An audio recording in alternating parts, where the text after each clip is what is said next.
Hey y'all, it's Sharon and I'm back to share another idea on reforming the police. If you're new to the channel, I worked for 20 years for a southeastern city in the US and I was also in the military. I am sharing my experiences along with my perspectives in hopes of sharing ideas on how to reform the police. I'm sharing a lot of the ideas and things that I experienced during an episode of whistleblowing during my career. It was the second time and I share a lot of those instances. I'm sharing the fact that I'm writing the book. I don't have the link for the book because I'm sending it to a publisher who wants to read it. I just got to make some little corrections here and there, but the publisher wants to read it. But I strongly believe, I'm 90% sure I'm still going to self-publish. So give me a little bit of time with that. But yeah, I wanted to share an idea. It didn't cross my mind until probably early this morning, but there are a lot of good officers, right? And I wish I had known or had a book or some type of template on how to whistleblow. I know there's probably some out there. I just didn't know it at the time, but these are the four. I'm going to share four different ideas or points on when you're thinking about whistleblowing, or if you just see something as a police officer and you're like, okay, this is not cool or this is questionable. There are four things I would suggest that you do first. And the first thing is find somebody to confide in, somebody that you trust, and tell them what you're seeing and experiencing and feeling. The second thing I would tell you to do is start a diary or a journal. Write down the particulars, who, what, when, where, the time and the date, how it made you feel, because you might have to recall those instances and it's better if it's written down. The third would be, once you confide in someone, start writing down. Once you report it, if you're up to reporting it or have somebody else do it, and you're reporting to, say, a sergeant or someone higher up, always remember, most SOPs, once you report it to a sergeant or anybody, they have to start an investigation. So be ready for that. Once you speak to that sergeant or whoever, write down the date and time that you spoke to them in your journal or diary, but also send a follow-up email to the person you spoke to. Keep it short. Per our conversation, I just want to make sure I was clear, That is your hard copy, your evidence, your thread, your trail.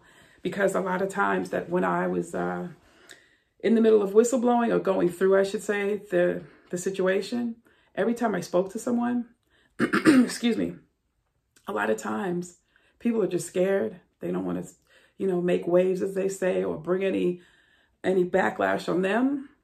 And some of my sergeants, I witnessed it. Like, you could talk to them and they'll say, I don't recall, when it's time to step up and basically tell the truth. I don't recall that conversation. No, well, let me remind you, I got the email right here. I sent the follow-up email. What my other experience with that is, I sent the emails and a lot of times most of the times the sergeants didn't answer, the two sergeants that are involved in this book. They did not answer. I remember getting a read receipt 2 years after I sent the email, but I kept the read receipt. It doesn't mean they read it. It just means they opened it 2 years after I sent it.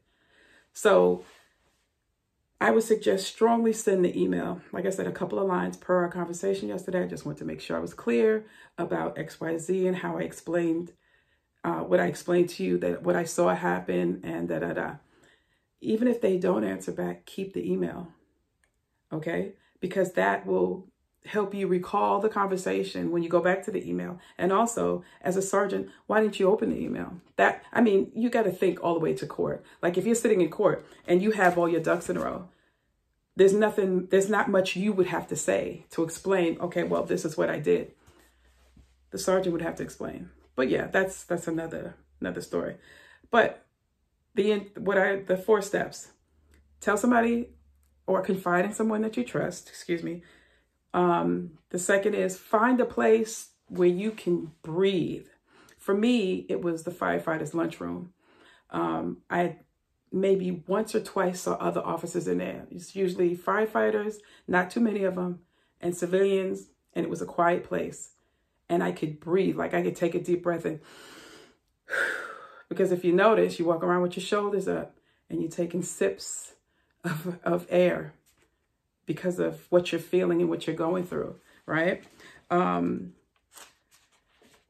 Yeah, that's pretty much it. So find a person you can confide in, write and journal everything, send the follow-up email once you speak to that sergeant or above, and find a place to breathe.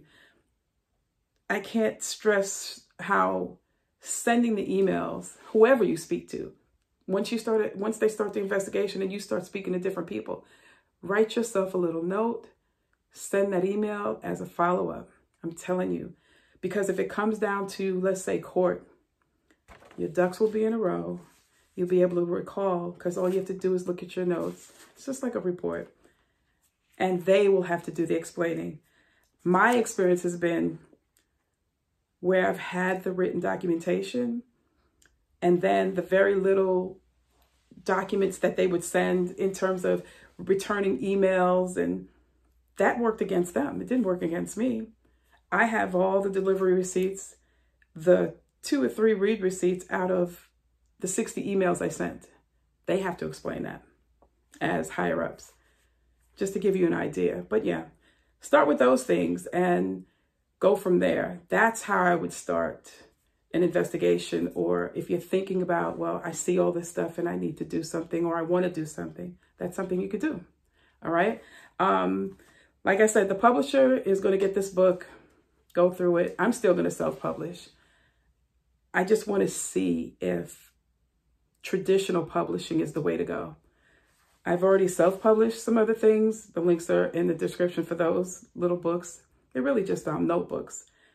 But yeah, take a look at those and take a look at our online store. The link is in the description. And always remember, you don't necessarily have to go through a thing to learn from it. Talk to you guys later. Bye.